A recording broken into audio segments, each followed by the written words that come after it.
Daniel Garcia and the Death Riders goes together like Tylenol and autism. Don't take Tylenol. Hello, ladies and gentlemen, and welcome to another edition of Deep Into the Heart of Wrestling. My name is Mike Larkin, and joining me today is the stat man, the collector, protect your necker, my boy, Mr. Roberto Davis. How are you, Robert? Welcome back, Mike. We let the mortal back in the gates, as we said we might or might not do this week. So, welcome back. Feels good to be back, man. I got to say, it's been a very exhausting Welcome week. home. Thank you. I'm glad to be home, first and foremost. It's been a very exhausting week. A lot of family stuff gone down, but I'm here, I'm there, and I'm happy to be here to really let loose. I'm kind of taking things slow, but there's no other place I'd rather be than performing in front of these two sons of guns, these crazy sons of guns over here, and us doing this fine program. So I truly thank you on that. And also joining us, Roberto, is the demoness come to caress, take your soul, put you in a hole. We're going to talk about her favorite person on today's program, the one, the only Miss Blake Monroe, Nico McDonald. I know you got some things to say about that match. How you doing, man? I am the demoness. I'm good. Welcome home for a start. Like you said, we decided to let him back in the gates again. You was missed though, and for the record, how many times did we say the word Daniel Garcia is a bag of dicks? A lot. And I smiled gleefully after I listened to it. I did. That's all right. I'm just going to say it really briefly. You guys said it. You guys said it perfectly. Daniel Garcia and the Death Riders. Like, literally, I'm looking forward to Darby Allin in the I Quit match. This man had a blowtorch ready to set somebody on fire on Dynamite.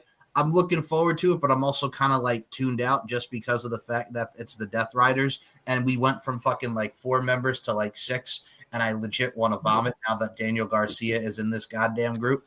And the fact that we're gonna probably get him and Daddy Magic, which I'm like, nobody asked for this like at all. And I like Daddy Magic. Get you a little taste, Daddy. Look at me, Danny. I get it, but at the same time too, I'm just like, oh. And then Go on. Rob. You know, over on Kicking in the TSK, Moses has been saying for months and months and upon months now, probably for a whole year, that the Death Riders is the modern day NWO. You just keep adding members and you just keep up with this bullshit fuckery that seems to be meaningless and go nowhere. It's because it's so bad. You're right, Mo. He is. And Yeah, Mo, you're right. They start. Even when they come on the screen, I see the light and I'm like, Darby, lend me that freaking flow paper. I'll do it fucking for you. Seriously. And Rob, I said this to you last night, guys. and we'll say it here on the show. It reminded me of when Chris Statler's in there and she wins against Mina Shirakawa, and Wheeler Yuta's shaking is raising her hand, and she just drops Wheeler Yuta, and then she gives the finger to Jon Moxley and runs out of there. This was the 2025 equivalent, but not as huge and grandiose. Like when Scott Hall and DDP. And DDP hits the diamond cutter on Scott Hall, and then Kevin Nash takes a bump on the friggin' announce table outside, and then DDP does the bang in the crowd. This was not that. This was like amateur with that. I'm happy that Statlander is not in the Death Riders, thank God. But I swear to God, if we get Chris Statlander versus Marina Shafir for the Women's Championship, I'm going to be even nuclear on that just because you don't know me. No. You do know me. What do we do with problems? We solve them. She had destroy him. She had a decent promo at Defy Wrestling. That promo was good. Why can't we get more of that on AEW? I don't understand it, but whatever. I do.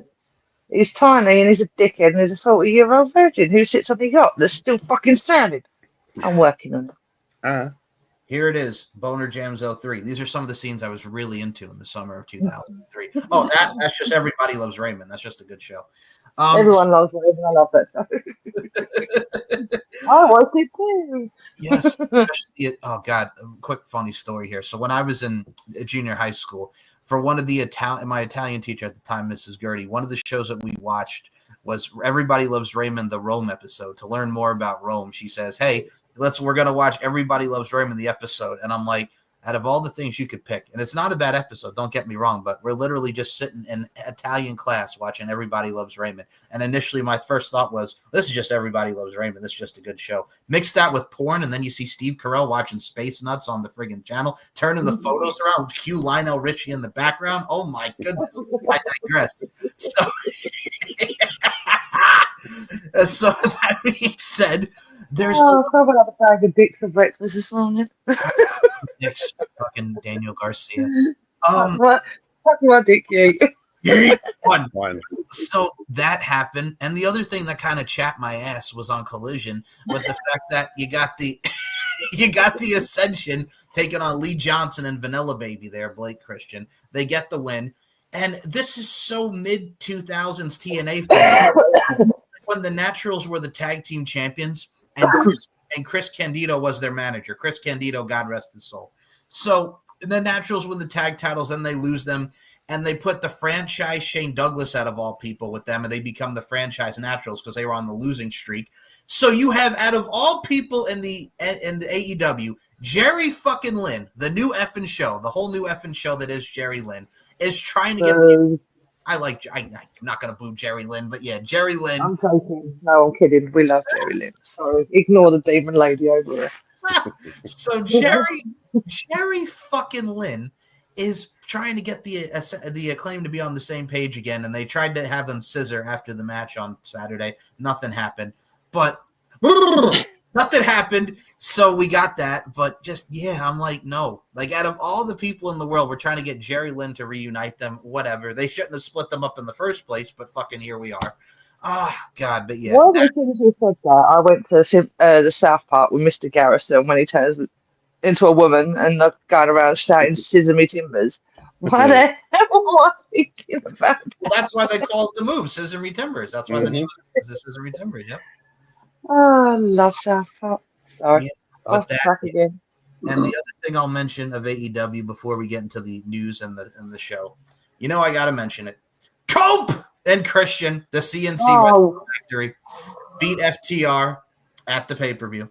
And I'm just going to say this right now. We did get the debut of Miss Beth Copeland. I'm not calling her Beth Copeland. I can't do it. It's Beth Phoenix. I've known her for fucking 19 years as Beth Phoenix. Beth Copeland comes out and takes Stokely out of there, takes out Stokely Hathaway. I about died. But here's where it got ridiculous. So they win. And then they're attacking Christian. They're attacking Edge. And Beth Phoenix goes, I love you. And he's in the corner. And she takes a spike pile driver off from friggin' FTR. And I'm like, this is literally the same fucking angle, minus the spike pile driver, from 2022 when Finn Balor in the Judgment Day fought Edge in an I Quit match, and Rhea Ripley, the early stages of Mommy, gave her a concerto after she said she would not give him a concerto if Edge quit to Finn Balor in the match, and then she gave her the concerto in the first place. The difference in the aura behind that was it's fucking Rhea Ripley. And people wanted to see Rhea and Beth collide because it's fucking Rhea and Beth. And that also... It's Rhea bloody Ripley. Thank you. And the story of the Judgment Day turning on Edge, even though it was done very quickly, it showed the prominence. It was the early stages of Dirty Dom, so you had a lot of things come together there. This was just, all right, because they ruined the fucking reunion before we even got there. They had to wrestle on the pay-per-view beforehand. Tony, you dick. And this is where we are now with this. Also, what the fuck? Edge has to disappear because he's got family issues. And I'm like, yeah, John Cena's a fucking family issue, right? No, it's not Cena. He's filming some TV show, whatever it is. Yeah. I misconstrued that. I literally thought it's because Cena, because it came up. So I think there was another one in stupid fucking probably Uncle Dave or something. And it was like, Cena versus Edge. I was like, he's going to film Percy Jackson and whatever the hell it is. Whatever the hell it is. Is this the series or are they bringing out a new film? Mm-hmm. Series. I've never watched none of it. I saw the films and was like, that's pretty sick. And then saw the series and went, no, fuck off. Forgot he was in it. I didn't even know it was a series. This is how much TV I clearly watch. Mine involves wrestling and that's about fucking it. When I have time. Oh, and, demon stuff. Well, the other thing I'll mention too is Adam Page is now in the ops apparently because Shibata is taken out, so he wants to join the ops. Which, all right, you got Hook and Eddie Kingston as a tag team. All right, people want to get on. People want to get on. We haven't voted on that yet. Yeah, people want to get on Nia Jax about that botch, which was bad. Oh, that was bad on SmackDown. Yeah. Oh, it was pretty bad. It was pretty bad. But Eddie Kingston. I like her though. She's normally a lot better.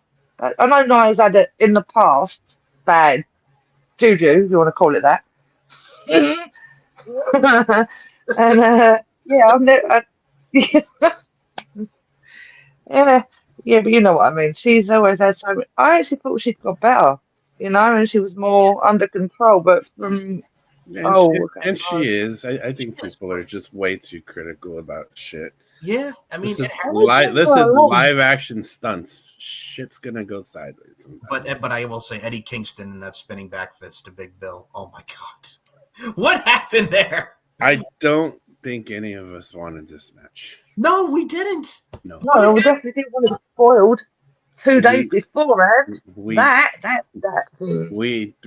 don't really. I don't think we really want Eddie Kingston, Hook, and Big Bill and Brian Keith either. So nope. Fuck my dick, Two. But that's the thing too. That and also like we mentioned the Nia Jax. It happens. And Jade Cargill got her face busted open. Good lord! Oh my god! Get your head, girl. Is that Jade was against Nia? I'm assuming. Yeah, Jade, Nia, and Tiffany. Yep. And Tiffany. Oh, so who did Nia fuck up badly? Jade. She took Jade's move, which is the black hole slam, pretty much. And she goes for and then Tiffany kicks Jade out of the ring, goes for the pin to pin Nia. Nia's shoulder was like this, so she didn't really kick out, and the ref was like, did that, so she didn't make it a 3, and everybody's like, wait a minute, you just fucking botched that. So then she hits the prettiest moonsault ever and gets the 3, but it was a very wonky way to end that match. I mean, I'm excited. It didn't help the camera was right there. Yeah, right there. Oh, exactly. God damn. That sucked. I mean, the plus side. The cameramen have got to learn. I mean, on the plus side, we're going to get Tiffany Stratton and Stephanie Vaquera at Crown Jewel, which I think is going to be cool. We're going to get Cody and Seth, which has a nice another little layer to that. That's going to be very cool. But the one that everybody's talking about, well, John Cena and AJ Styles were talking about on social media, and Triple H and everybody listened. We are going to get John Cena versus AJ Styles one more time in Australia. Because they're both from retirement now, aren't they? AJ's doing his last run, and so it seems that's actually pretty cool. I want to see AJ. I'm good with that. That's cool. I would like to see AJ Styles do his favorite thing in the world, and that's beat up John Cena. Come on now, man. Let's go. Yeah. Has Brock Lesnar fucked off now? No, he's done his shit with fucking Cena. Does that mean he goes back to the box? That made me so fucking mad. That was the stupidest thing I've ever seen. So Brock Lesnar wrestles John Cena. Now, mind you, it did come out that John Cena was supposed to win that match, and John said, you know what? I'm going to lose, because I think he probably figures Brock's going to be around more, and they said Brock's going to probably come back, not for a while, probably towards Mania. So I'm going to tell you right now, can we get Gunther and Brock at Mania and have Gunther absolutely mollywop them? That was what I would like to see. Give me some Gunther mollywops Brock. I'm happy about it. Don't we got a PLE coming up in Minnesota? Like, just retire, Brock. Yeah. Brother. Yeah. Off and go back to cutting wood and doing what you do best. Cutting wood? I like your style, Nico. Yeah. I'm sure he's got more than enough money. Like, yeah. So they do the match. I like the kids coming out. That was really a nice touch. Yeah, that was cool. I did like that, but the actual match itself. Brock said, fuck those kids. Fuck those kids. Those kids were crying at the end of it. So you had Paul Heyman come out, which was a nice touch. I thought that was fun. But they tried to do a replay of what they did at SummerSlam. He comes out, I'm sitting there going, what the fuck do you want? Totally forgetting. I'm like, what the fuck are you doing here? And then all of a sudden I was like, oh yeah, Brock. And I was like, I bet Steph's sitting backstage glaring at you right now going, traitor. So they do the match, and I'm just like, this is a carbon copy of SummerSlam 2014 minus the Suplex City. So John gets the AAs in, and then Brock kicks out, and then I see him doing the F5, and then Cena kicks out. So I'm like, okay, they're going to do the multiple F5s and kickouts. There's going to be a lot of false finishes. I mentioned on the show, I wanted to see Cena do an F5 like he was doing everybody else's finishes, but no, it was 6 F5s, 1, 2, 3, and I'm like, what? And that took 6 minutes. That took 6 minutes for. Oh, I hated it. He stood there a lot. Brock just literally looked like he was just taking the piss the whole time. He was just like, yeah, look, come at me. And just not, Well, that's I don't Brock. know. He didn't fit. That's Brock. Again, I mean, go chop some wood and fuck right off and do what you did best. yeah, Guess I'm glad we missed that match. yeah, you didn't. Yeah, a little bit. I watched it the day later and I was like, oh, really? Oh, what's going on over there? I mean, the You know, nostalgia. they're just having a minute. I'm like, yeah. They did a great job hyping it up with the OVW packages of them over the years. That was a nice little touch. But then you get to the actual match, and I'm just like, fuck. Just like fuck. But yeah, that was the only other thing I want to mention for WrestlePalooza. Y'all covered it last time with everything. So I really can't say too much because y'all pretty much covered it, which I appreciate y'all taking the reins on that. So I got a breaking news, Jones here. What's up? It appears that Braun Strowman is in talks to play Jason Voorhees in a new Friday the 13th sequel. Oh yeah. I read that yesterday and I was like, fuck, what? No way. Because he's been doing a lot. He's doing an eating channel now or something, can he, as well? I saw it on Instagram. I was intrigued. That is a big fucking Jason. Holy shit. That was knocking Jason down again. I mean, they've always been big people planning, but Brock, I want to come back. But, I mean, that's going to be sweet to see, and like Robert mentioned there, like he's going to be going all over the world eating everything on the menu, like because Braun Strowman's going to get them hands and get some grub, if you will, man. I'm really looking forward to seeing what he eats on the entire menus because we've seen the previews for it. Like they're giving him something to do, and I think it's going to be fun. That big man going around the world. I mean, this is the same man who had the what he used to have the app where it would track where he's pooed everywhere all over the world, if I remember that correctly. Yeah. What? I forgot what he called it. I forgot that it was called, but there was an app where he pretty much, they pretty much showed and tracked everywhere he took a dump. Yeah. Exactly. I watch a lot of food things because I'm curious to see what you eat all over there. So I obviously, yeah, I do. I'm like, imagine when I come over there, I'm gonna be like a kid at a candy store, like, holy fuck, what is this? Even though obviously we all have the same kind of thing, but I don't know. I sit there sometimes and I'm like, I'm making this shit. I need to have this food. You'll definitely leave a couple pounds heavier. Yeah. Especially after being in California. I'm tiny right now. So, we're all fat. We're all. No, you're not. Fuck off. We're all fat. I've seen bigger elephants, Sunshine. You're fine. So we're all fat with a pH, though. Don't forget about that, Nicola. We're all fat with a pH. Yes. So that day you said that, and I just burst out laughing. What did I say? A skinny ass, bony ass, because I have a tiny bony ass. Oh, we'll get to that in a second here. But so you brought up a great point. I want to touch upon it because the three of us, and it's a future episode of this fine program. The Wyatt Six eating American food. the Wyatt Six at When Worlds Collide attack Pagano and Psycho Clown, as these two eloquently put it the last time on the show.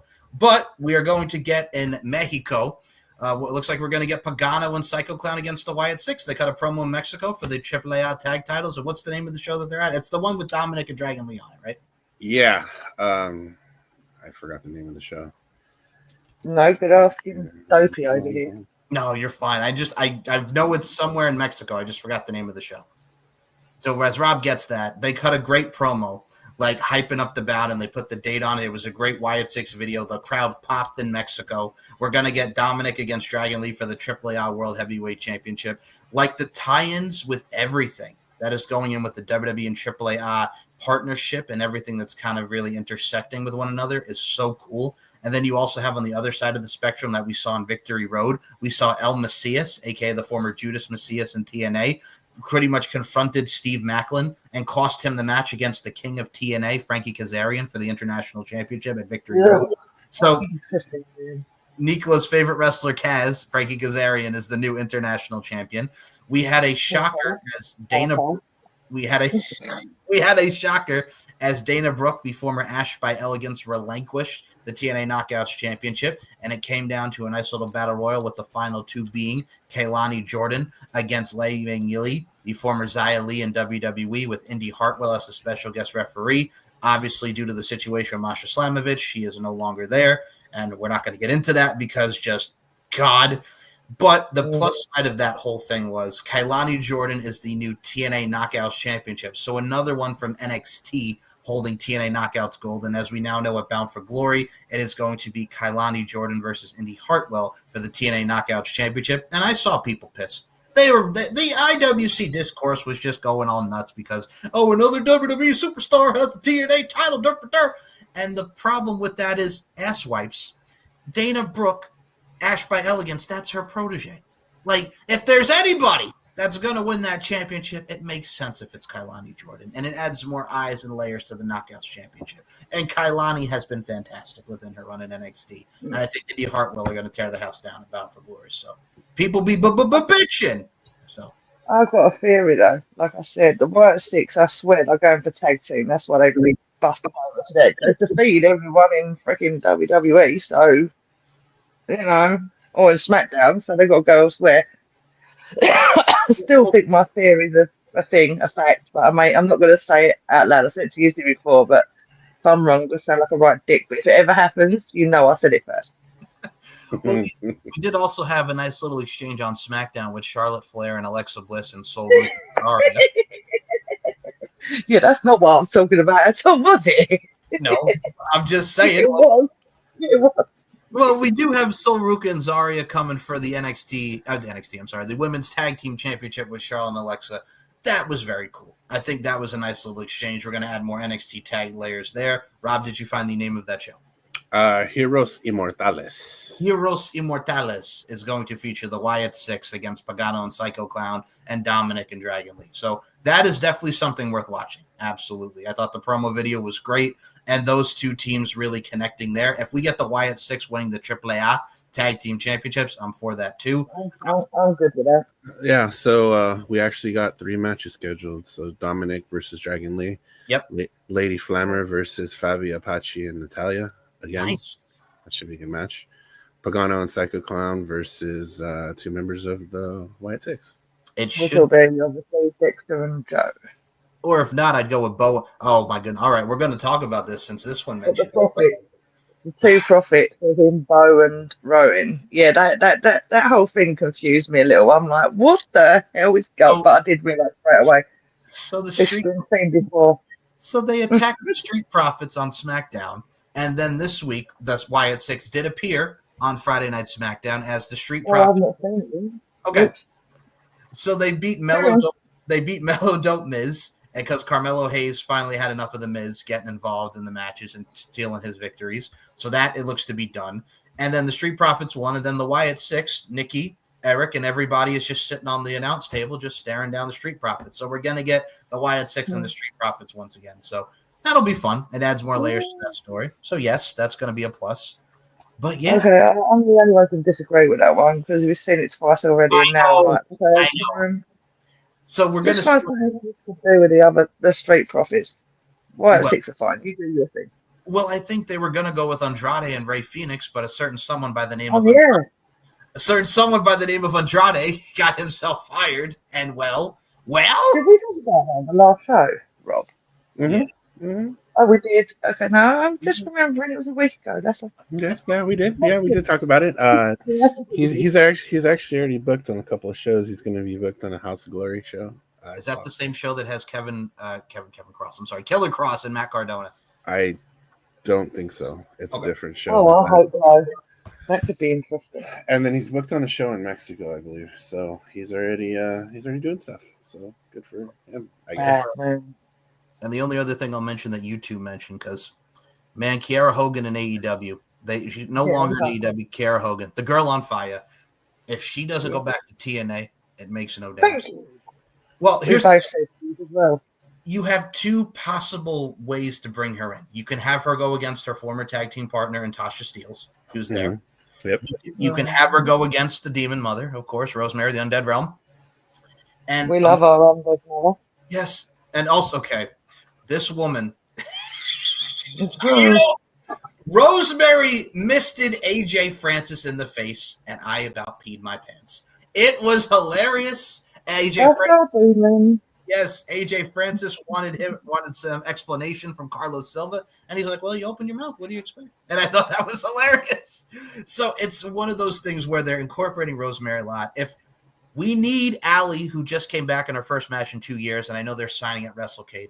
Can we just bring Demon Bunny back to TNA, please? Like, you thought the Hardys getting a pop like Jeff Hardy did when he came back. Can you imagine the pop if Allie and Rosemary are back together as Demon Bunny in TNA? Like, come on, man. I'd love that. I followed that so immensely when they first created that. And I watched every freaking live they did. I was so engrossed in it. And then it all dissolved. And now I did see the other day on Allie's Instagram, she was packing because obviously she was going to her first match, whatever. And it made me laugh because obviously you don't hear Allie swearing a lot. And she was like, "Do I need my fucking booze? Do I need?" I was like, "It's clean."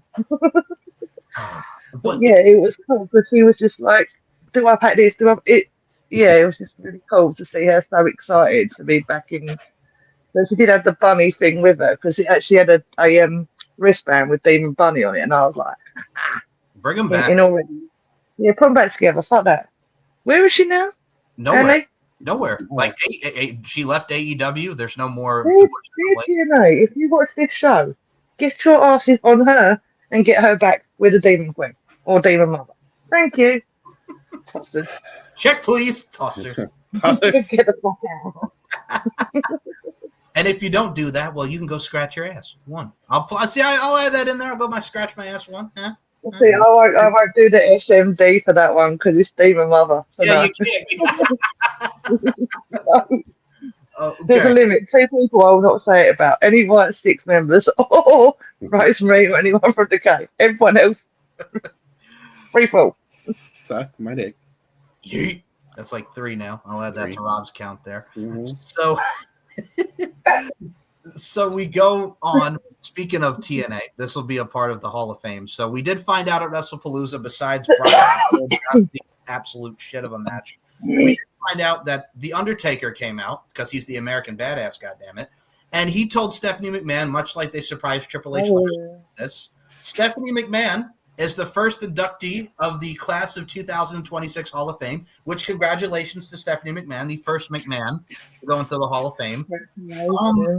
Holy shit, the IWC went wild about that. Like, did you guys start watching wrestling in 2012? Like, Stephanie has made massive contributions to wrestling. I mean, she was literally a kid. I mean, she started. Yeah, she started. They were both watched all the time, and I've seen behind the scenes stuff and interviews with her, so I know a little bit about it, but not a lot. No, you're true. To add on to Nicola's point, and she makes a great point. We got to mention the Demon Wisdom up in here. We'll put that to the forefront. Demon Wisdom, what's up, girl? It's one of those things where I look at it from a stance like this. She starts out working with WWF as far as the headquarters, and you see her doing some stuff for the magazine and really being involved with the business. And then when she became a larger-than-life character, first saw her on the scene with Test, this is a test. And, of course, how many times did we consummate the marriage, the McMahon-Helmsley era of the WWF with Triple H and Stephanie, the Authority, the SmackDown. Poor China. Yeah, I know. It's a whole nother. That's a whole nother thing.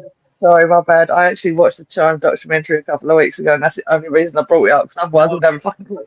You're totally right. I think a lot of people are probably going to share that same discourse. It's like, oh, Stephanie's in, but China can't go in. Again, that's a whole nother can of worms. But it is. No, I've seen it in the documentary and all of it, and it's just like, but I will say this: she was a legend in her own right.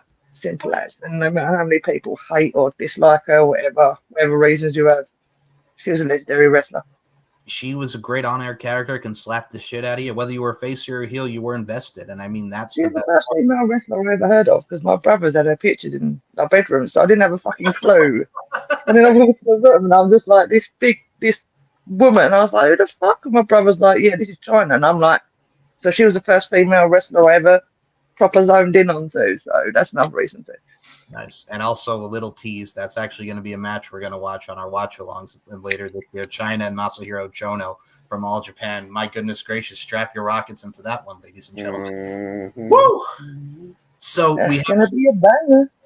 we have Stephanie going into the Hall of Fame, which much congrats and much love. Right, so I should have brought that up then. That was real bad timing. No, you're fine. No, you're fine. Yeah. As long as we don't get Vince McMahon at the Hall of Fame, I'll be happy about that. No. If anyone inducts him, they're real high as fuck.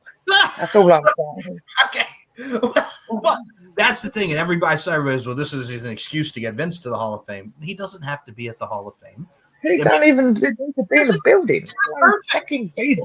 You can have Linda there, fine. I'm gonna still roll my eyes, but you can have Linda there, sure, fine, okay. Oh, she got to be there. Maybe Shane will show up and jump and off, everybody's jump off to something really high. Oh God! Did you see his son? His son Declan on Twitter was like, "Now why don't we get my pop in the Hall of Fame?" Now Shane, if there's anybody other than McMahon's as well besides Stephanie, Shane for what he put his body through definitely needs to go in the Hall of Fame. My goodness gracious, jumping off. Yes. Well, maybe he fucking was, but son, we need you to jump off this 30-foot something. Okay, Dad. We need you to wrestle Kurt Angle and almost die. The best part about it is okay. No. Just going through the glass and it wouldn't break, and then the blood, and then Vince was like, don't ever do that again. Because oh God, that is still one of the most, if you've never seen Kurt Angle and Shane McMahon in the street fight ring, fuck. How hard did it have to be Kurt Angle? Like, I'm sure Vince is going, don't do that. Shane's just like, throw me again, bro. Throw me again. We gotta break that glass. Like, who the fuck do I listen to? I mean, and Kurt even broke his tailbone in that match too, which was another. Oh, he did. He always broke something. It's nothing unusual. And we love you, Kurt, but it's so true. It's true. It's true. It's damn true. Let me tell you. I was lucky enough to see him live in the UK, and that was always saying I was really happy. Like him and Sting are both still alive. I've seen Samoa Joe live. One of them, Hulk Hogan, was there too, but whatever. Weren't really paying attention, and I'm not going to bring up that look that Mike's giving me right now. It's because the Ace of Days were there, and no. Well, you know something, Nico? It's funny you mentioned that because today is the 13-year anniversary of a young Leva Bates giving something to Sting and Hulk Hogan, spraying them with the pepper spray, and it was the 13-year anniversary of when Sting and Hulk Hogan were kidnapped by the Ices and Ites. And then they did that stupid thing, and everyone knew straight away who the leader was because of the fact Bully Ray's voice is so fucking obvious, even with a voiceover. Oh. And the fact they did the outline of his body as well. I'm sorry, but the fucking head gave it away. And I sat there going, that's Bully Ray. And everyone's like, no, I know. I was like, I'm telling you. And then Bully Ray, shocker. Oh, fuck you, Bully Ray. Oh, wait, no, I actually like you at this point. Never mind. Take that back. So we'll get into that on a future episode too. Oh, yeah. Fucking Ices and Ites, Wes Briscoe and Garrett Bischoff, you fuckers. Tossers. What they were revealed when I was there. Them two were revealed when I was actually watching it live, and I just sat there going, really? Why? It's like, how did they get a tag team title match against Beer Money on pay-per-view? Like, how bad is the tag team division when you got Wes Briscoe and Garrett Bischoff going for the tag title? Well, TNA weren't exactly in the best of states at that point. They really were, though. Well, to be fair, it was really all over the place when I saw it in the UK, and I just sat there going, what? And then obviously I saw the Wolves turned up as well, and I was like, so yeah, I do have some fun with TNA when it comes to that side of it. Yeah. Well, speaking of TNA, we touched upon the WWE Hall of Famers. So now we did mention this week that there are no more introductions and inductions into the TNA Hall of Fame. And one of them I'm going to play now is, of course, if there's anybody that deserves to go into the TNA Hall of Fame for her work there for 15 years. It is the one, the only hardcore country. Mickie James herself.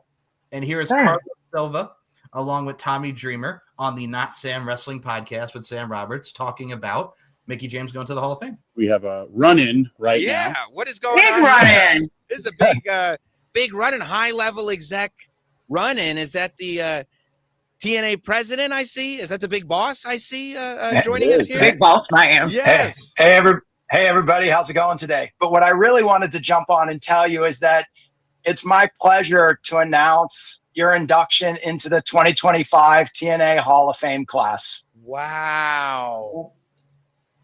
Mickie. Mickie James. TNA Hall of Fame. I mean, Mickie. Wow. I don't know what to say. How about fucking time? Wow. Yeah. So, Who the fucker who told her? Never seen that person. That's TNA President Carlos Silva. Mm-hmm. I have no fucking clue who that is. Okay. You saw don't know who you are. pay-per-view. He was the one giving the belt to JC Jane. Mm-hmm. Yes, I know. He looked like. I know. He doesn't look like. Yeah, he doesn't look like, tonight, or Dixie and all them. And yeah, that was back in the day. But yeah, now Thank you for putting her for a table. You get my whole love and respect for that. But yeah, no, Carlos Silva seems to be a good dude. From what we've seen about him as well with the TNA giving awards and being around the talent, he seems like a good dude. I don't know him as well. I know he does work on Invicta, which is also, he's done some production for Invicta, the women's mixed martial arts promotion. That's all. Should be in that TNA Hall of Fame. Who? ODB. Yes, that is a great. ODB. She's an original. She should be in there. She should have been in there years ago. Right after Gail Kim, but apparently not. Well, we'll get to the other. Hot sauce man.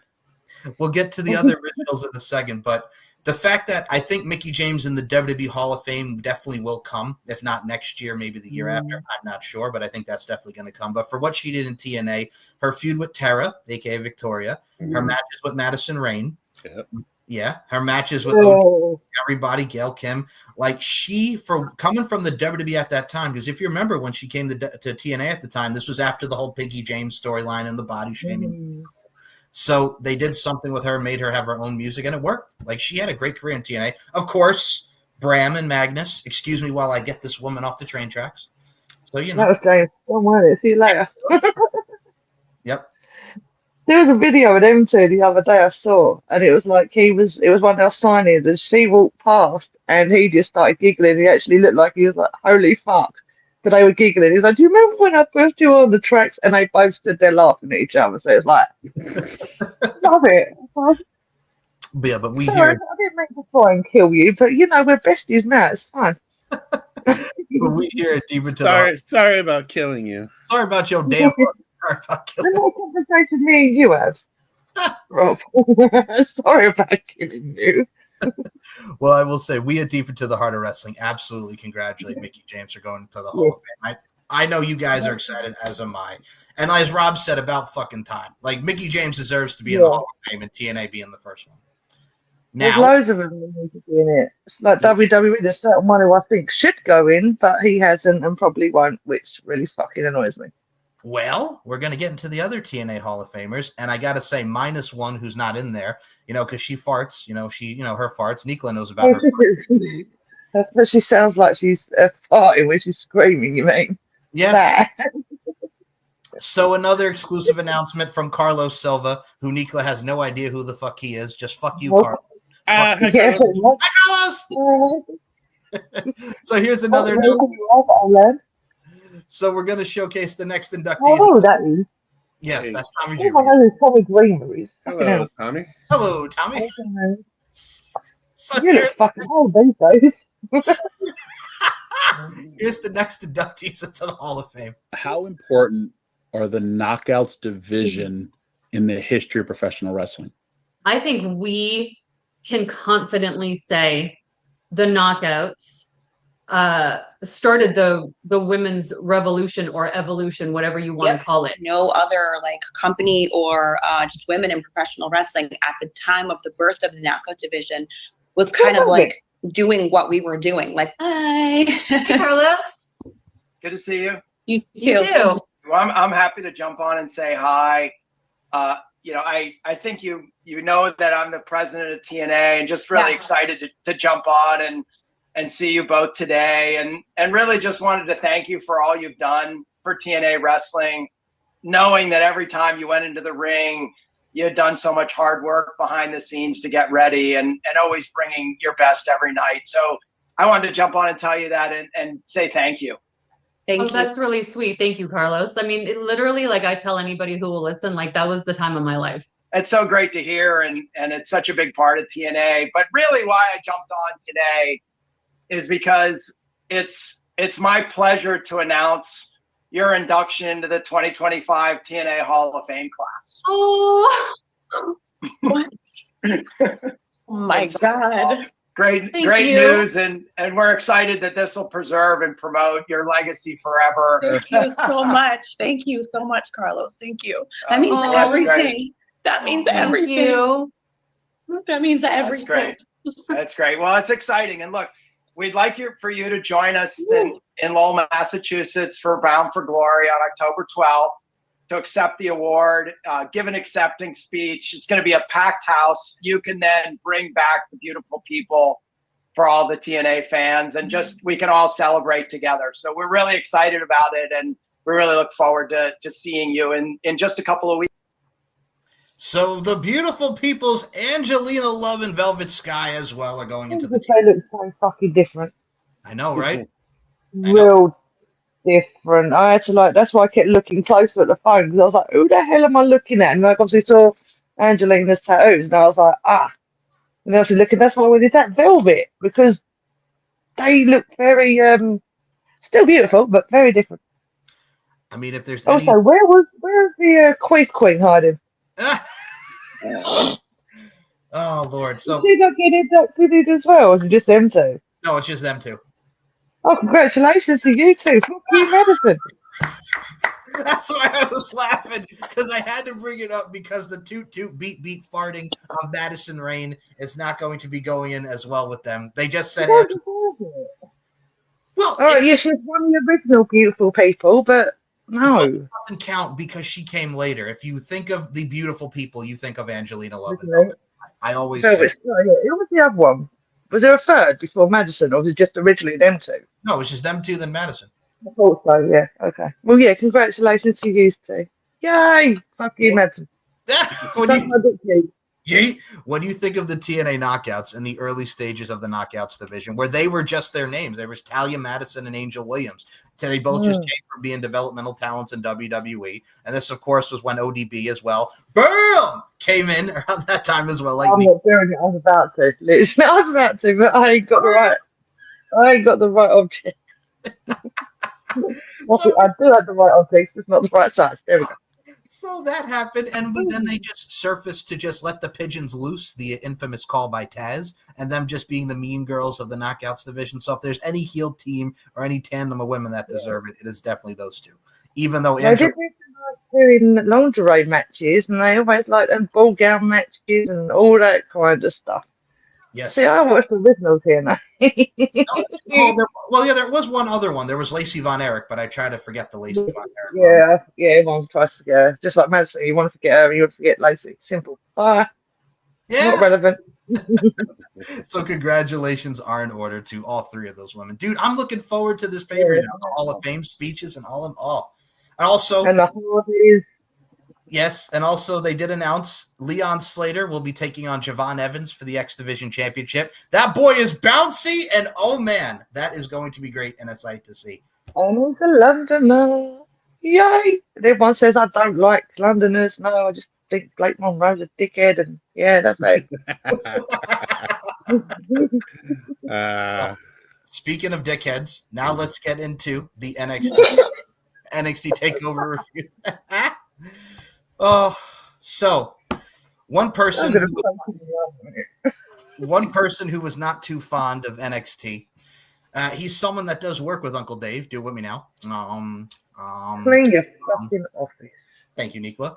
So Brian Alvarez, before this pay-per-view even came on the air, Brian had a fucking crash out of the century on NXT. Now, when we did the review for Slammiversary, we played Brian going all ham on Tessa Blanchard and Indy Hartwell, which was but now here's Brian going all ham on NXT.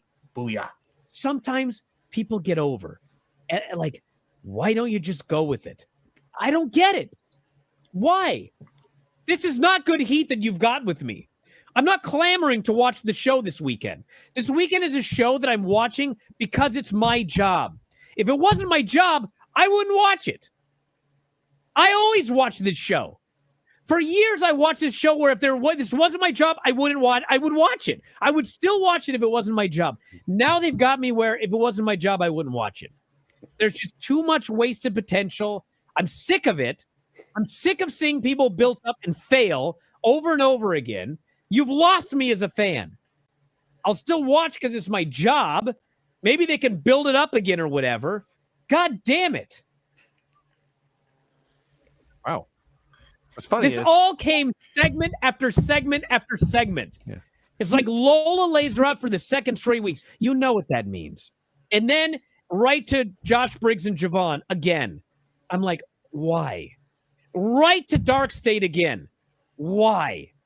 It's like over and over throughout this show. It was like, and then all of that to lead to that shitty fucking main event segment, which was so bad. I'm like, God, this was the worst, like, quadruple whammy that I've been hit with in a long time. Okay, Brian. We said this on the last one. I don't know what product you're watching. I seriously don't understand what product you're watching. The TNA NXT invasion, people are looking forward to this. And we'll start it with that. Ava announces that there's the TNA NXT invasion. It has the same logo as the 2001 pay-per-view that went shit because they didn't have the right people for WCW and ECW. You have the Hardys taking on Dark State and a winner-take-all match for the NXT and TNA tag titles, which if they're smart, since it's the one tag team titles that they've never won, you have the Hardy Boys beat Dark State. And it doesn't hurt Dark State at all because they're working with the veterans and they're working with the legends. You have the brawl that happened, and people want to see the likes of Matt Cardona, who we saw in there. They want to see the likes of Moose. We saw Eric Young in the crowd. The first time we've seen Eric Young in a long time on fucking WWE. You saw the Iconics. You saw Victoria Crawford. You saw all these people. Kaz. It makes sense, and it makes something for people to look forward to. And if they continue this with the Survivor Series match types that we're going to have, you have them win. You have them being showcased and focused. You have Mike Santana finally beat Trick Williams for the title. So there's that investment, there's that engagement on both sides of the spectrum and both sides of the horizon, hemisphere. I can't even talk as Brian Alvarez. I'll start doing it like Brian does. It's one of the things where he just doesn't understand the most simplistic and basic ways of how to engage in involvement. That's the problem that Brian has. Go ahead, Rob. I'm sorry. I see that and I'm just like, Jesus Christ, what are we watching here? You can't even take that serious. Like, how do you even take that serious? Like, bro, it's not really that serious. You've got this cool crossover. We're gonna get these cool Survivor Series title matches. Like, people want shit like this, and like, if you don't like it, cool, go watch something else. Mm-hmm. Stop being a dickhead. You dickhead. One. Nicola, you want to comment on Brian and the fact that we're going to get this invasion with the Survivor Series matches, the Hardys and Dark State for the tag team? Fuck a fucking bitch. Seriously, if you've got nothing better to do, like Rob just said, like Mike just said, turn it the fuck off. We're all invested for a reason, and because it's your job, you have to watch it, and I don't want to watch it. Go blow a goat, you piece of shit. No one cares what you do. Go fuck a goat. So tell me, Montel. What? I've been 40 over. So go ahead, tell me, Montel. Why weren't we invited to the party? What are we? Al-Qaeda? No one's going to invite us. That's my point. Switch it off. Go fucking go. Go fuck a goat. Why are you always telling me to fucking goat, man? Go fuck a goat. Oh, we're so getting fucking strapped on TikTok again for this. Why are you always telling me to go fuck a goat, man? Because you suck dick. Fuck off.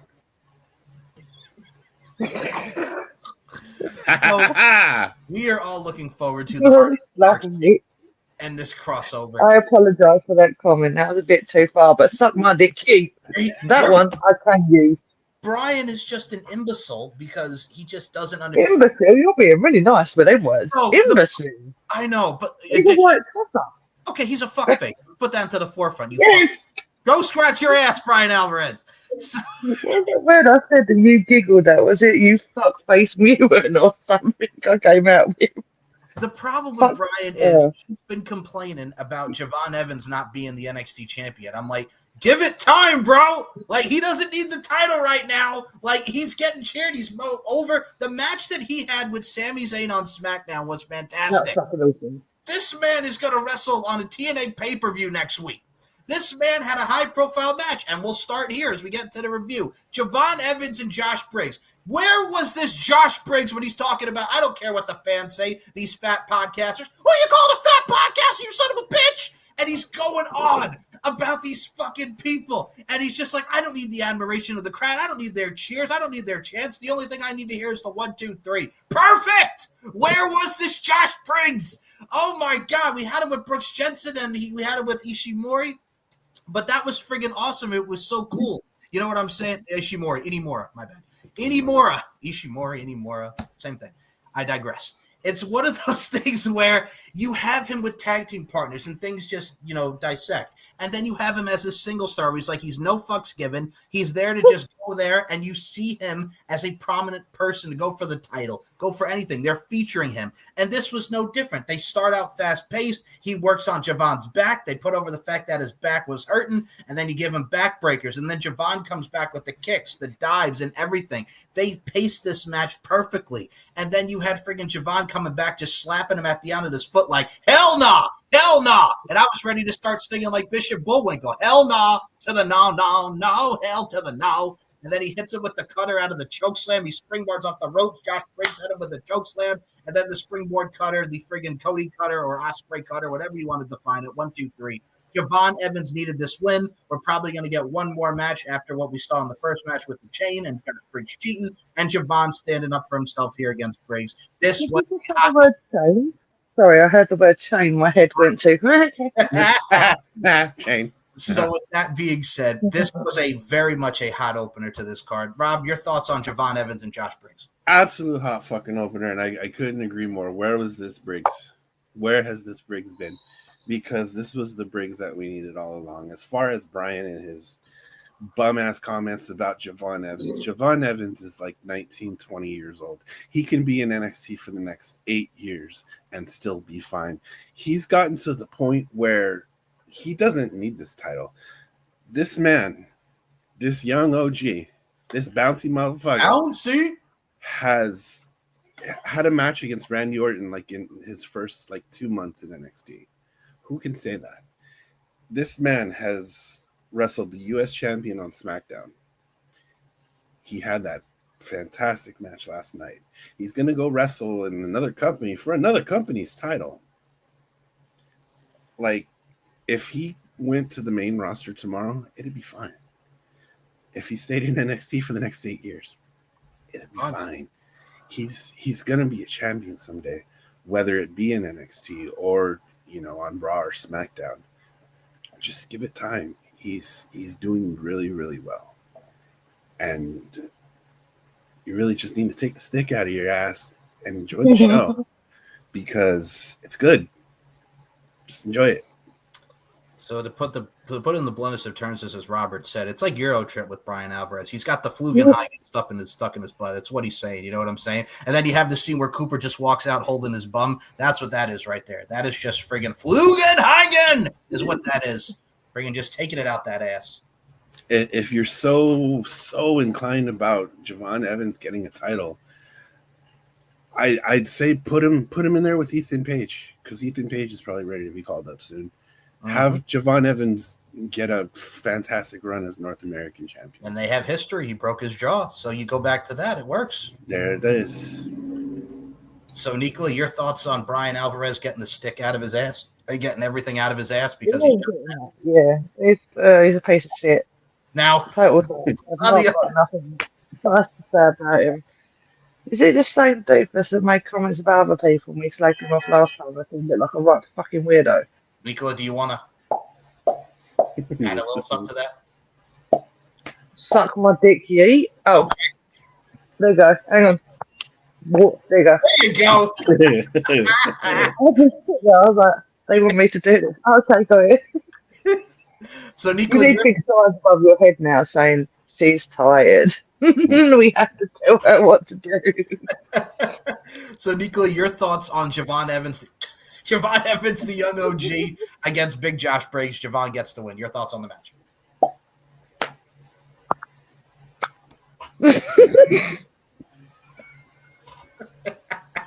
And we're grown-ups, people. We're grown-ups. Sometimes. No, sometimes. I can't think nothing.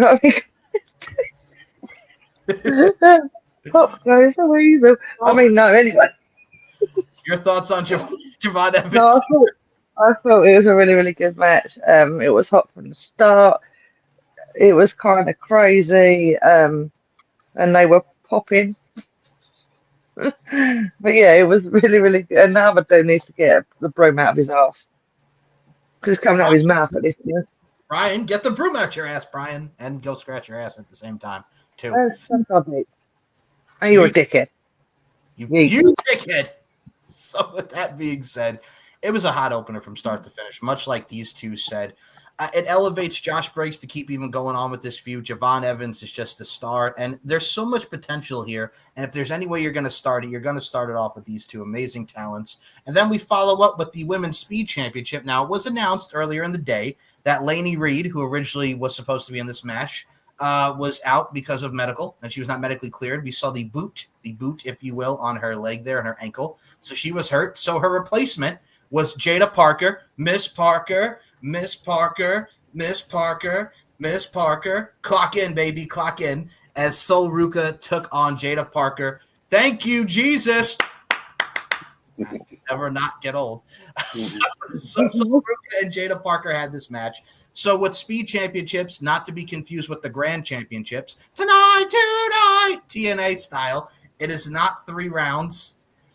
It is a 5-minute match. The normal matches are 3 matches. The title matches are 5 matches. So these two were racing for speed and racing the clock, if you will.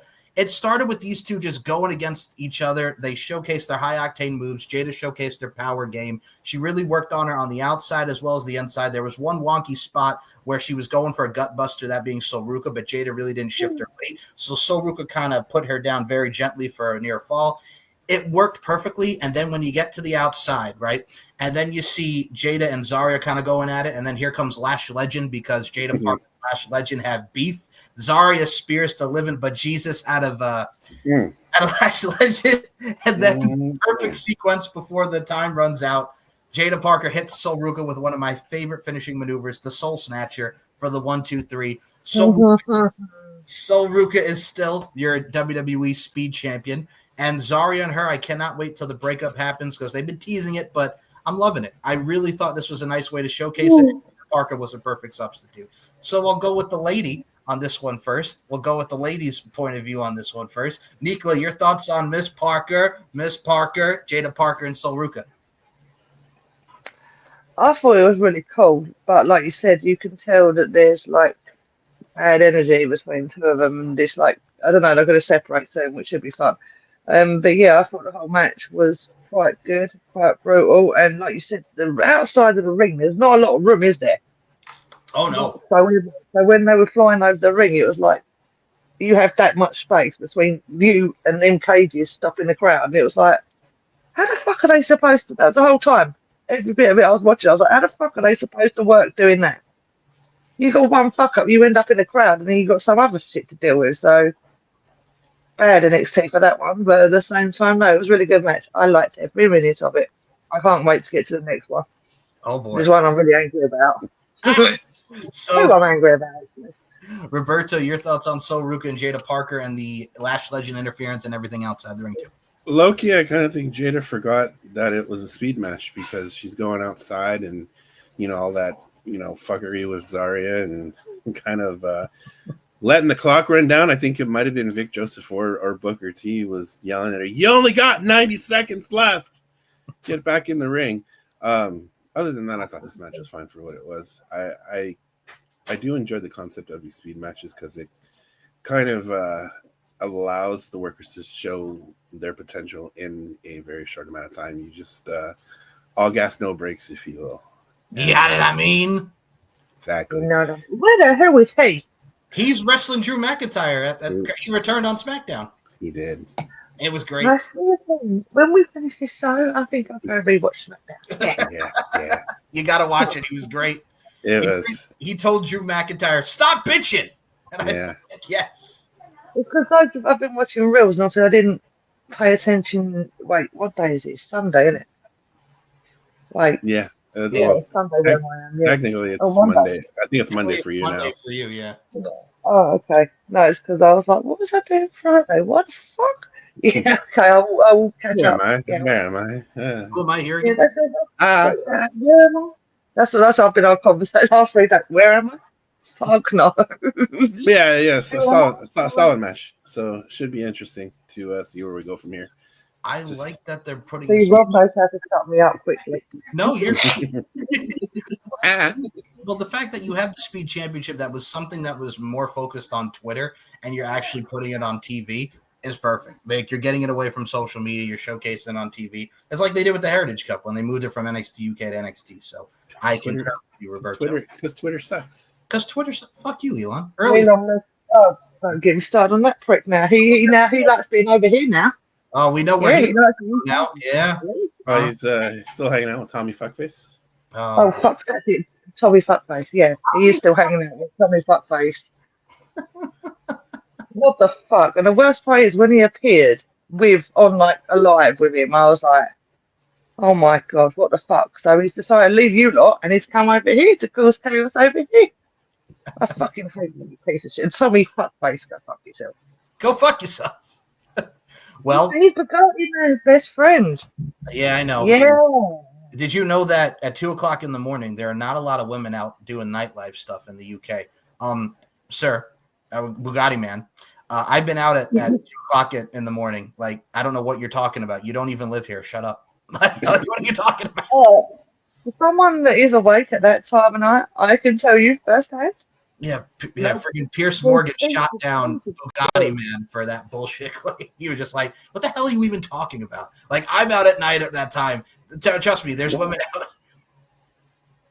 Oh, for God's sake, what's the shit? Fuck, he shows his proper potential. This is why everyone's like, oh, he's from the UK, you should respect it. I've got no respect for him or Tommy Fuckface. Fuck him.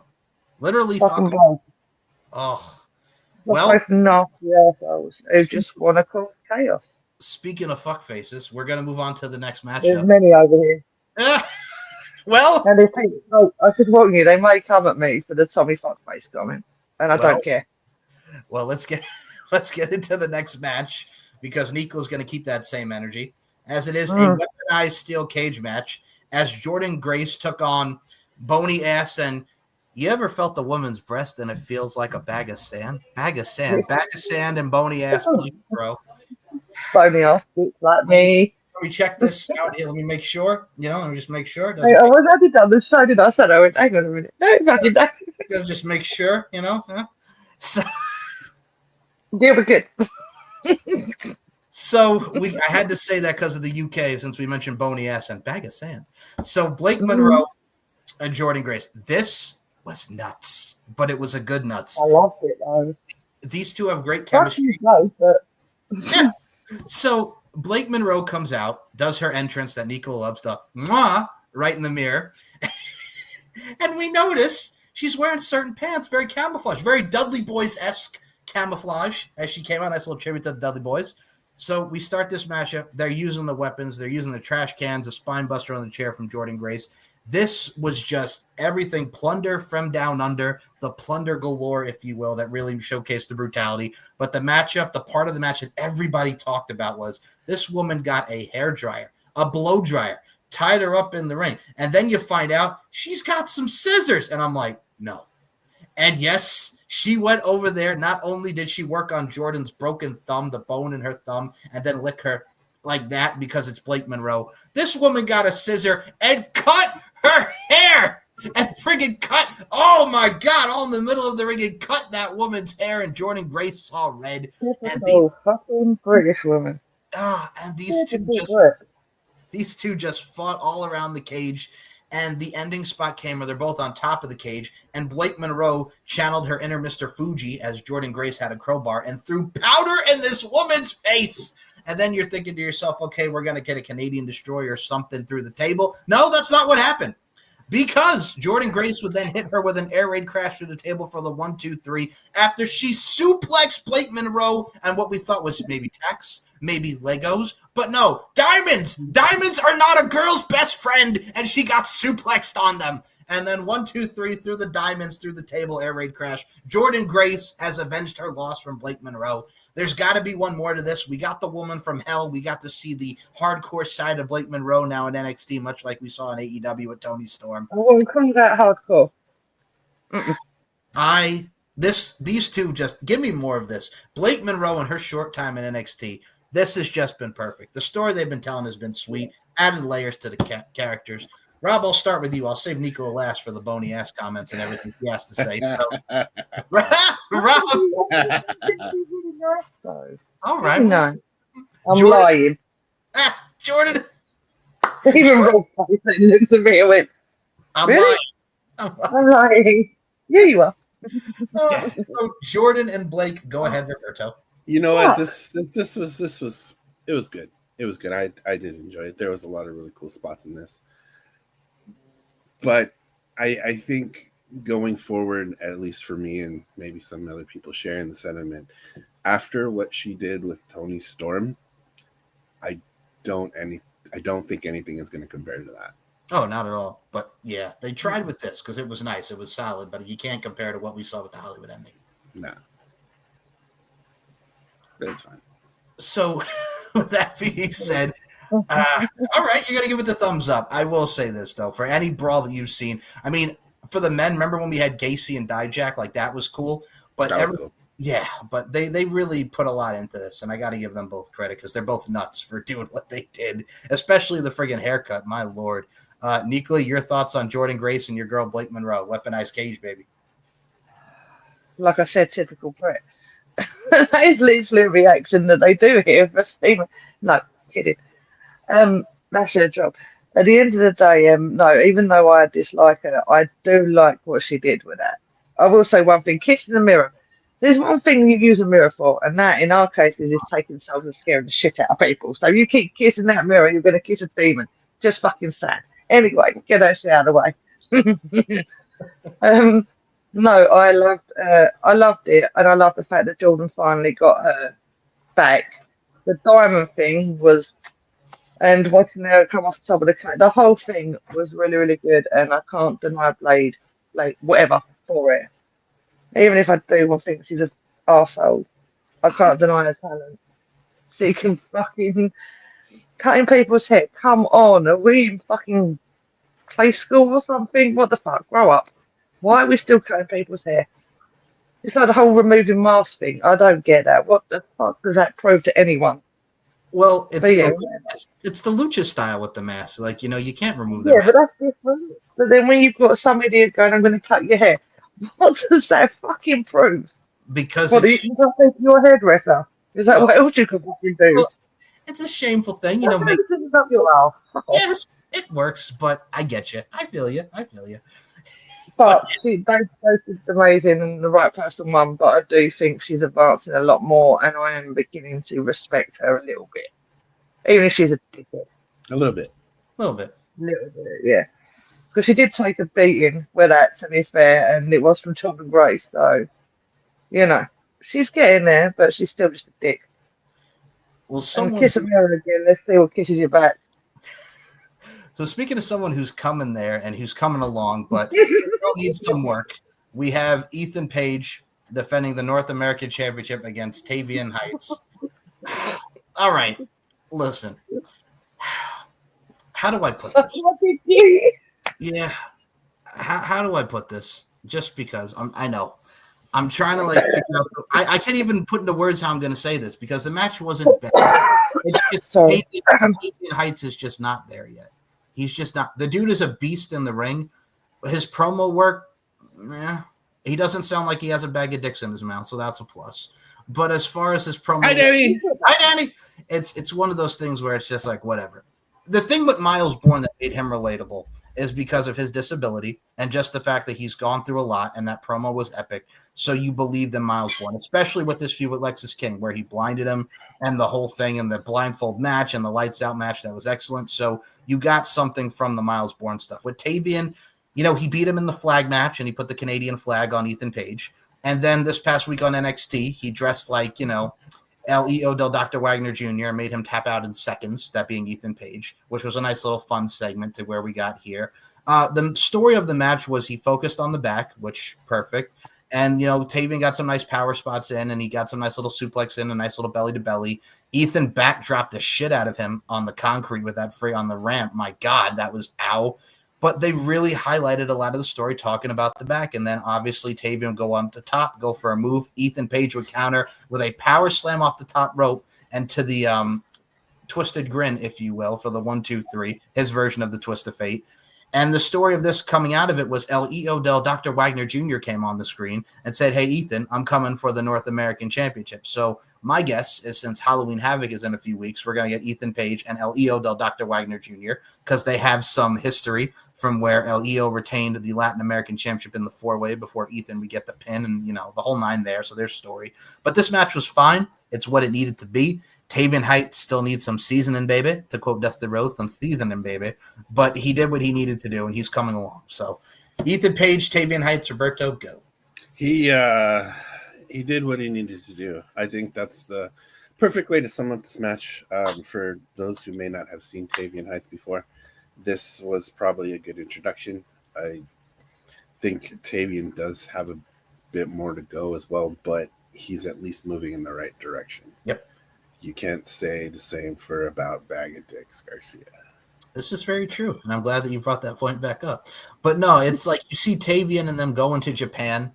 You see Harlem Lewis and Charlie Dempsey going together to Japan now, wrestling each other and teaming together, which I think is cool. And, of course, we did get Ren Sinclair on Ren's Day there. William Regal getting into the – let me tell you something, Sunshine, getting into the video and Ren Sinclair, marking out and then freaking going, hi, Dad, and bye, Dad, because Charlie Dempsey acknowledged, hey, William Regal is my dad. So that was cool. But stuff like that really does go a long way. But it's very cool to see. But this match was fine, much like Rob said, folks. If there's any matchup that I felt was not the strongest on the show, was that one, just because of the story going into it. But it was fine for what it was. And now we move forward to LEO. So, Nicola, Ethan Page, and Tavian Heights, your thoughts? I agree with both of what you two said, to be fair. It was what it was meant to be, and that's all I can say about it, really. Okay. Well, are you looking forward to Ethan Page? Good. Who? Am I looking forward to who? Ethan Page and who? El del Dr. Wagner Jr. Yeah. I forgot it's our season. The son of Dr. Wagner Jr. The son of Dr. Wagner Jr. Yes. I forgot it's our month, or it's our time of year now. Close. A couple more days. I know. Well, we're going to have to get y'all face paint again, like last year. We got to do that. Don't us. We do not wear face paint. That's our actual faces. Fair enough. Also. I will come over there and jump through your mirror. No, I'm joking. Oh, man. No, I'm joking. Yeah, no, we will do that again. Did you interview ICP Michael Atkins? Yes. Somebody check the orphanage.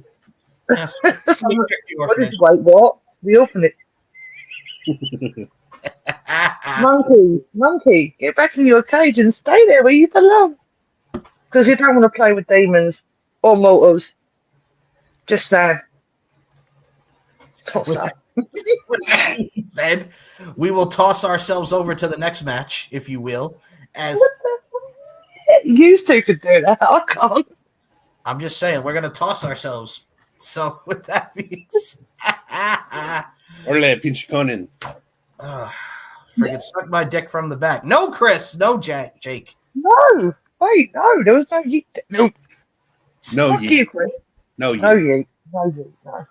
Again, that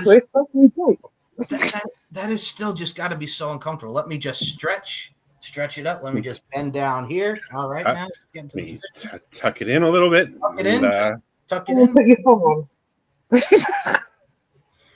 Put some knickers on and run around. It all comes back to friggin' the 40-year-old virgin. I'm talking about friggin', you know who I'm talking about, Kimberly Page. You have to speak there. No, Gina, what's up? You know, have a good time. Tuck your sack back. No, like that. Gina, hey, what's up? Hey, Gina. Tuck your sack back. Tuck your sack back. Okay, this show's been very unhinged, and I'm half the cause. Well, speaking of unhinged, a lot of people were upset at this next match. So it is the NXT Women's Championship match as JC Jane. This was good. JC Jane and Lola Vice. Okay. The I story. don't like either one of them was that bad. You're fine. Lola Vice is the hometown girl. We were in Vice City, damn it. Her family was in the front row, her dad, her sisters, and everybody. Man, I enjoyed the video. I enjoyed the video packages going into it, where her showing her BJJ, her MMA training, her training with her dad. Like, it was so heartfelt. It reminded me of the Kurt Angle, Bobby Roode going into Bound for Glory 2011, where they showed Bobby Roode, but then they didn't have him. Yes, but they didn't have him win the title. Thank you, Hulk. And Kurt Angle beat Bobby Roode, brother. So it was. Never mind. It was one of those things where it reminded me of that. But Lola fought through adversity. She took everything that JC Jane had. Fallon Henley got involved and then immediately got booted. So they really told a great story of just JC Jane somehow sneaking in ways to get in there, get some shots, and she was on offense. Lola came back with the strikes and the kicks and the suplexes and the chokes. So it really worked well and meshed well with the story they were trying to tell. But the main sequence came when so Lola gets to the outside. She's so out of it because of just everything throughout the match. Then this woman came out in a hood and Need. What was that? We're going to get to that. This woman came out and Need with some Southern hospitality, if you will. We dropped bows on them. We dropped throw them bows, ludicrous style. And then Lola got back in the ring and took the forearm from JC Jane. 1, 2, 3. JC Jane is still your NXT Women's Champion. Lola should have won that. She did, technically, twice. Yes, even with the ref bump. Like, she should have won. But with the fuckery, somebody called the fuckery department. Hello, fuckery department. How may I help you? We had a screw job with JC Jane winning. So, with people wanting to know who it was, I think it was Lainey Reed, who was probably faking that injury and hit her with the Southern hospitality, because there's talks now that Jasmine Nix is no longer in the WWE because she didn't want to take the money, which respect to her. Whatever she does after WWE, that's her business, y'all. For those coming out for her for not taking the money, look, let her live her life. Let her do what she wants to do. What she does is none of our business. Let her live her life. Let her have some fun. Let her do what she wants to do. So no more Jasmine. So with Jasmine Nix being gone, Lainey Reed was talking about being with them now, which makes sense because they've had interactions, and we saw her and Lola have that little interaction before the match. So I'm guessing that's Lainey Reed, and we're going to introduce Lainey Reed into Toxic Attraction. Not Toxic Attraction, Fatal Influence. Fatal Influence. Wrong state, wrong faction, wrong duo. Anyway, I digress. Rob, JC Jane, and Lola, your thoughts? You know what? As much crap as I give JC Jane for being a champion and not knowing why, this match was really, really good. Fuckery aside, I think JC kind of showed why she's the champion and put on a pretty good match with Lola. But she still shouldn't have won, so that's all I really have to say about that. That's all I got to say about that. Jenny's a bitch. Nicola, your thoughts? Fuck you, Jenny. Fuck you, Jenny. Hi, Steve. Your thoughts on JC Jane and Lola Vice? Lola should have won. I don't like Jessie J at all. And yeah, no, she shouldn't have won it. The fuckery aside, it was a good match. She did win it twice already, but obviously interference. I get in most wrestling matches there's always interference, but just sometimes it annoys me because it's like that person can't win on their own. They have to have all the backup all the time, and that annoys me in some stretches, but other times it is needed. So yeah, it's kind of annoying, but It was all right. It was good enough. It was cool. So we She took me started. down, man. So we started off hot with this show. Very solid card. We always say this all the time. Don't sleep on NXT because it's one of the best shows on TV right now. I say that all the time. Don't sleep on NXT. There's so much good wrestling out there, but stop with shitting on NXT because y'all shat on this main event and y'all can fuck yourselves for this. So it was Oba Femi defending the NXT Championship against Ricky Saints, and we'll get to where the shitting comes in a second. Oba mollywopped Ricky for a majority of this match. Ricky would get some shots in, but Oba would cut him off. There was the chop on the apron. This man friggin' just did everything in his power to make sure Ricky Saints did not win. Like, Oba is just such a specimen, and he has probably been, for such a short time he's been in the business, such an incredible, incredible talent and one of the focal points of that NXT brand. Ricky hit this man with a DDT on the outside twice, once on the table, once on the floor.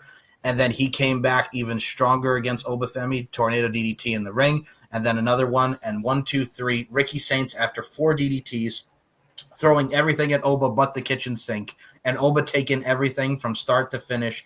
These two gelled well, and it looks like finally Oba Femi might be called up to the main roster, and we have a new NXT champion in Ricky Saints, hashtag Tony Fumble. So with that being said, this is where the shitting comes in. Oh, he's 36 years old, and he's the champion of the developmental brand. I'm like, no, you need to fucking stop with that. It's not the developmental brand anymore, number one. And number two, you're showcasing a lot of prominence with these veterans, these up-and-comers, and it has become its own identity and brand in itself, much like we mentioned with the TNA at the beginning of the show.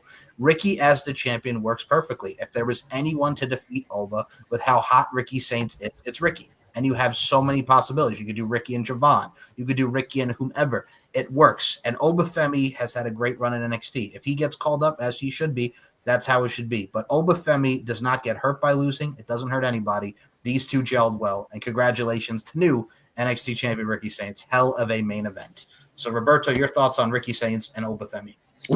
These dorks think that Ricky's going to hold this title for like a year. Like, right? No. If anything, this will lead him to being called up to the main roster after this run, if anything, because he's more than ready. He checks all the boxes, and we don't need to go on that because if you know, you know.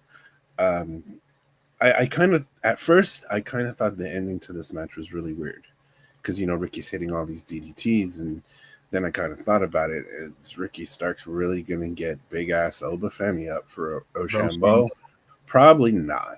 So it made sense to hit him with these flurry of DDTs, the tornado DDT specifically. It made sense. I think everything made sense in this match. This was a pretty well together put match. So no notes.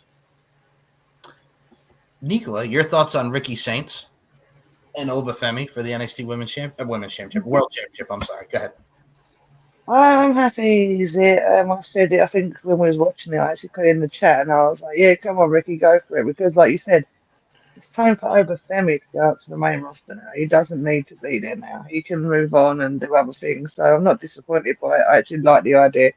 And I'm going to comment on something you said earlier about watching NXT. I was someone that didn't follow it a lot. And obviously, I've said on this show over and over again, I don't know who that is. Now, I'm up there and get it. So watch it. It's a great show, trust me. And that's coming from Demoness. We've gone through so many iterations of NXT over the last couple of years. Oh yeah, but I finally acknowledged that thanks to these two and a few other people who are like, "How you didn't listen to this?" Well, there was a time. Well, when we started watching with so when you go from being the game show brand and then you see this hot, fiery upstart company with NXT in the brand where Triple H was booking and Dusty Rhodes, and then of course it was fucking NXT 2.0, and here comes Vince and Bruce Pritchard. Nope. I try to forget that.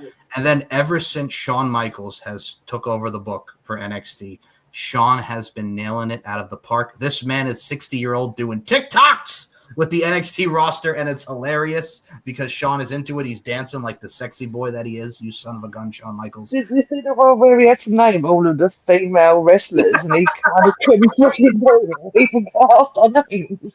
And he's just like, oh my God, I'm so sorry, Izzy. I'm sorry, Izzy. I'm sorry, girls. I'm sorry. Also, there was another thing that I noticed. You know, was it last week when we was watching NXT when Finn Balor came out on his own? Oh, he was And so he happy to be back. Oh, you know what? You could see, and at the minute they played his original music, I'm not gonna lie, even me sitting here watching it, I was going and doing it as well. And then you see him look round and go, that felt good, and it was like, please let him go back to being Finn. Can we I go want to see that back. Can we go back to that? I love him in Judgment Day, I do, but we need our Finn and Demon Finn back because he looks so happy. Oh, And that made me happy. I think everybody watched that who's Finn fan were like, that NXT Homecoming with Tyler Breeze, Charlotte coming out to her old theme. Everybody on that show was just sweet. It was good. Like people the whole show was brilliant. It was great. Like that show from top to bottom. This show, we got Invasion coming up, which by the way is also going to be competing with AEW Title Tuesday on that Tuesday. So NXT and AEW are going head to head. Those bald assholes want to run the same day as me. So that's going to be an interesting. That's going to be an interesting night for both shows. So I'm looking forward to watching both. Man, it's a good time to be a wrestling fan. So that was our NXT review. I'm happy to be back along these crazy sons of guns because we do have a lot of content coming. Next week, depending on how everything goes, like I said, folks, I've been taking everything tentatively, one day at a time, if you will, one day at a time. This week, we do got shows this week. We do have. No, we got you, silly. Oh, me. I'm sorry. I thought you were talking about this. I appreciate that. Set the moments. Thank you, guys. I appreciate you.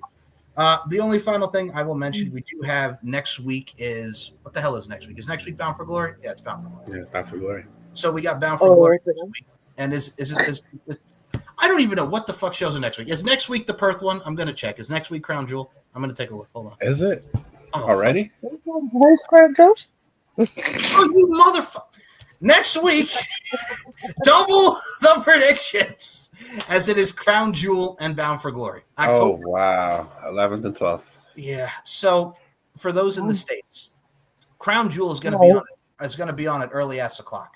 So it'll air 8 a.m. in the morning, my time. Oh, 5 a.m. in the morning for that's Raw. That's not happening. 1 p.m. for Steve says me sitting at 3 o'clock in the morning. He's saying no, that ain't happening. Yeah. Not 5 in the morning. Not 5 in the morning. But yeah. I'm only upset to you two at 5 in the morning. No bueno. So yeah, that airs. No, I was late either. No, thank you. And then we have Bound for Glory. Yes, so we'll touch base on both of those shows. And then we don't have anything until Wrestle Dream. What fucking these shows? Then we got Wrestle Dream to predict, and Tony's gonna have 18 matches like we have with this last one, because god damn it, Tony. And then we're gonna have Halloween Havoc. So we got a lot of shows coming up in these next few weeks. Good God. Spooky season. Spooky season. So, with that being said, the only final thing I'll add before I do this promotions, it was a very sad day here in the United States of America. Huh? So, we saw what happened in Minnesota.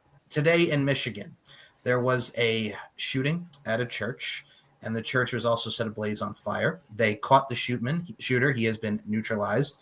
And not only condolences and love to the families, the people who are injured, and the two that passed away, unfortunately, but my heart and my prayers and everything that goes into what happened there and just the overall sadness and just, I'm not even going to say thoughts and prayers because there's more to it, like we mentioned last time, to everybody that what happened today in the Michigan church shooting. Just my love goes and my heart goes out to all of you because this shit's got to stop. Rob, do you want to comment anything else on that? Because it's another one of these damn shootings. Yeah. When's enough? No. Like, this has become such an occurrence here in the United States that I do think that the majority of our country has become desensitized to it. It's become just another day when, the rest of the world is looking at us like, do something, and we're just like, meh, life goes on. And it's messed up. And, I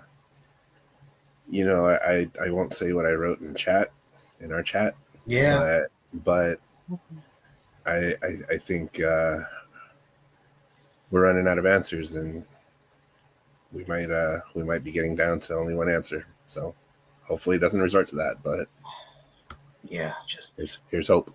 Here's hope, but I'm tired of this shit. We need a change. We need something. But to the family and to the loved ones there, my heart goes out to each and every one of you, as we all do here on this fine program. So don't mean to touch on a downer, but it was something that happened in our world today, and that's just it. Just it is what it is. But to make you all happy, we appreciate what we do. We love what we do. We'll be back with more shows. Roberto, you do the amazing thumbnails and do your things on the social media front. Where can we follow you? The floor is yours.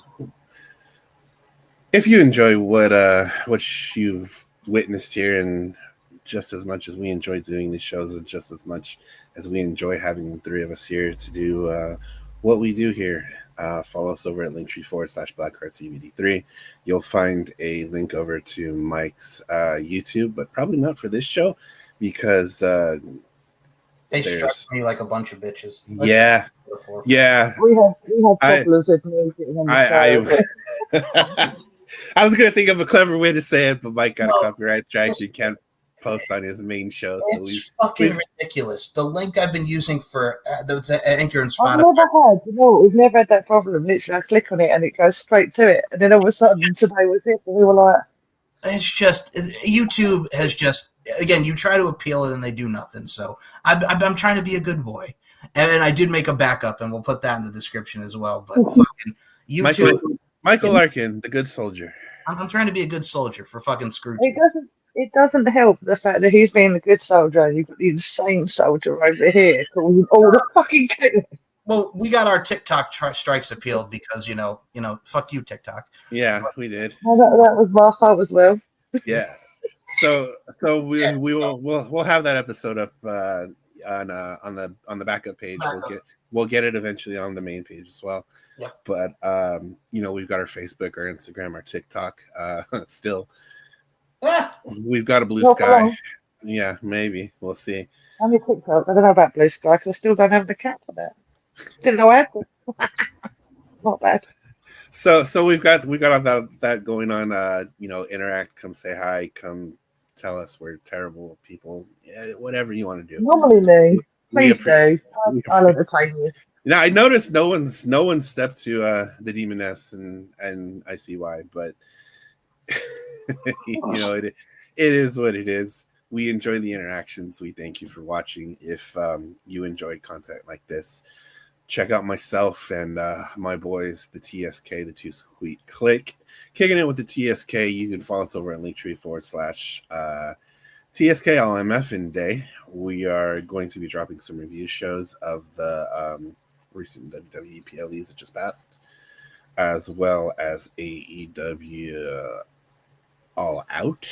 We've got those two in the pipeline waiting to be released. So go check that out. If you want to follow me, you can find me, and I am findable over on Linktree /Hey I'm Rob.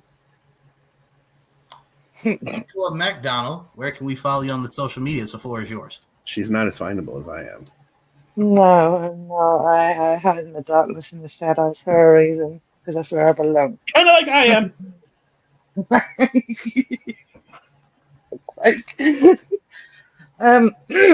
Right, before Rob makes me laugh again. Anyway, I am at, first off, go check out Max Wrestling, because obviously over there, Mike's going to be appearing over there in the very, very near future. So is Statman. Well, Demoness is right now not, but I'm in the shadows watching each and every one of you, working out ways to destroy each and every one of you. And follow me. Oh yeah, and shout out to Max Wrestling, obviously. Go over there, check us all out. Nicola Mac 853 on Twitter, even though I hate you, Elon, you should fuck right off. Demoness on Instagram, and my main one I don't know still. I've got to write it down on my hands from now on. Sorry, Mike. You're fine. I'll put the link in the description. You're cool. Thank you. I'm gonna have it all written on my hand from the next show. So now you're gonna see it's writing on my hand. No. That's the Black Heart side. That side. That one. Right. I'm gonna say. Yeah, that's everything. Just. Yeah, but then if I get too sweaty laughing my head off, it's just gonna disappear. I'm just gonna wham them in the mirror. Put my Yeah, hand. also, My hand is touching your hand, man.